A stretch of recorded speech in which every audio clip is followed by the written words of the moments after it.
आपका एक और सवाल था कि माफिया बनते कैसे?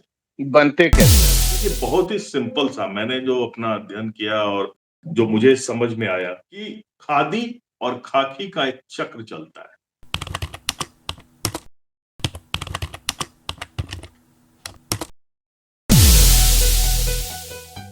उसको मैं के चक्र बोलता हूं कि खादी का और खाकी का एक चक्र चलता है और उसी से माफिया बनता जी। है। मेरा ये मानना है कि अपवाद को छोड़ करके अगर कोई माफिया बनता है या कोई संगठित तौर पे या बड़े तौर पर अपराध करता है, तो उसमें पॉलिटिशियन के बिना उसके सर पे हाथ के वो बन ही नहीं सकता। बिल्कुल। इतिहास देख लीजिए, जिसके पास पॉलिटिकल पावर है, उसका ज़रूर हाथ होता है, यानी कि पॉलिटिशियन के बिना अपराध पनप ही नहीं सकता है। तो होता क्या है कि जब छोटा-मोटा कोई अपराध करना शुरू करता है और एक बात और बता दूँ मैं, जिस दिन पॉलिटिशियंस चाह लेंगे कि अपराध खत्म हो जाए, उस हाँ। दिन खत्म भी हो जाएगा।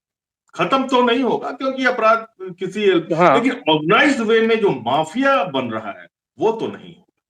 और माफिया को अगर खत्म करना चाहे, कल्याण सिंह के समय में क्या हुआ? श्री प्रकाश शुक्ला ने कल्याण सिंह चीफ मिनिस्टर थे उत्तर प्रदेश के, उनकी ही सुपारी ले ली। तो फिर एसटीएफ का पहली बार गठन हुआ और फिर श्री प्रकाश शुक्ला का एनकाउंटर। तो वो पॉलिटिकल विल थी।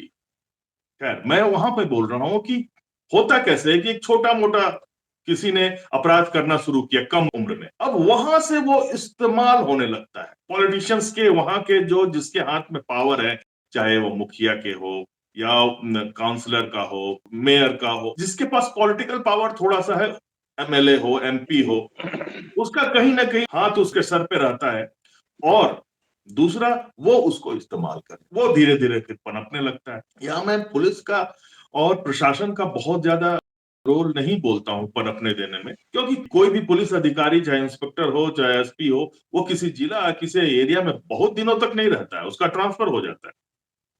तो जी। बहुत दिनों तक रहता कौन है? वहाँ का जो लोकल लीडर होता है, जो नेता होता है, वो लोग रहते हैं। तो फिर वो उस उभरते हुए अपराधी को पनाह देते हैं, उसका इस्तेमाल कर। यही सही है। होता है। और फिर तो ये अब क्या हो रहा है, खाकी का रोल हो रहा है। तो फिर धीरे-धीरे जब बड़ा हो गया, माफिया हो गया ज़्यादा और अत्याचार बढ़ गया। खुद इतना बड़ा हो गया कि वो नाक में दम करने लगा उसी पॉलिटिशियंस का। सही है। तो अब खाकी का रोल आ जाता है और खाकी के द्वारा वो पिटा जाता है। उसका खात्मा हो जाता है। तो धीरे-धीरे क्या हुआ, ये बात उन लोगों को समझ में आ गई, जो अपराध की दुनिया में अपना नाम कमाने दुनिया लगे में। थे, उनको समझ में आ गई कि ये जो खादी वाले हैं, मेरा इस्तेमाल करते हैं हुँ। बिल्कुल सही। और फिर खाकी वाले के द्वारा हम लोग पिटे जाते हैं। तो क्यों नहीं हम लोग खुद ही खादी पहन लूँ? तो वो लोग नेता बन गए। हुँ। तो अब पावर भी आ गए और वही मैं कह रहा हूँ कि यही चक्र चलता रहता है। चलता है।